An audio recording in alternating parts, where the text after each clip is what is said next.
So moving on, the learning objectives for this segment is to calculate the reaction quotient and understand its relationship to the equilibrium constant. And use the equilibrium constant, using the equilibrium constant, calculate how reaction concentrations will change in order to reach equilibrium. Quantitatively say, okay, great, I'm starting at this, what will I go to in the end?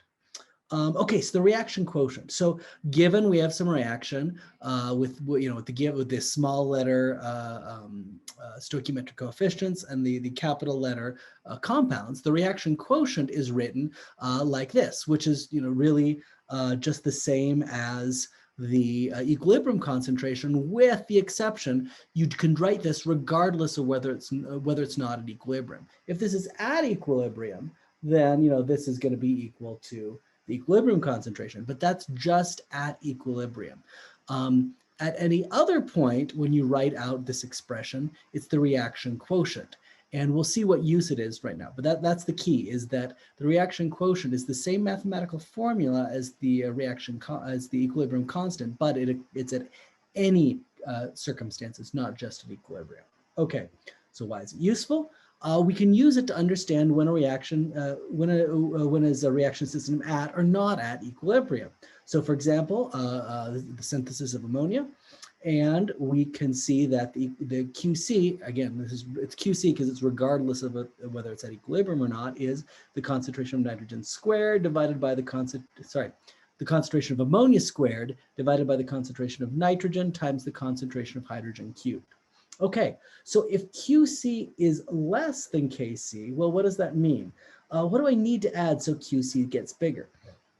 If QC is less than KC, that means we have either too few products or too many reactants.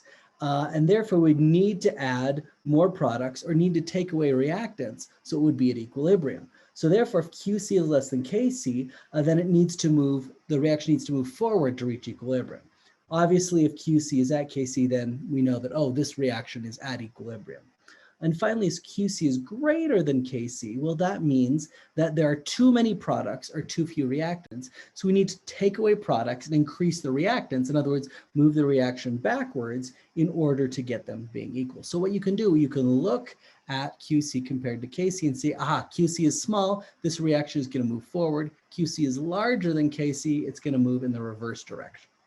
Okay, so an example. So suppose we make a mixture with the following initial concentrations. Here, I'm giving you what the equilibrium concentration is at 400 degrees C. Suppose we make a mixture with the following initial concentrations: nitrogen 1 molar, hydrogen 2 molar, ammonia 1 molar. Will there be a reaction? If so, which direction will it go if T is kept constant? Well, QC is going to be ammonia squared over nitrogen times hydrogen cubed. So that's going to be 1 and 1 here for nitrogen, and for hydrogen is 2 cubed equals 1/8. Aha, 1/8 is clearly less than 1/2, and so therefore the reaction will go in the forward direction.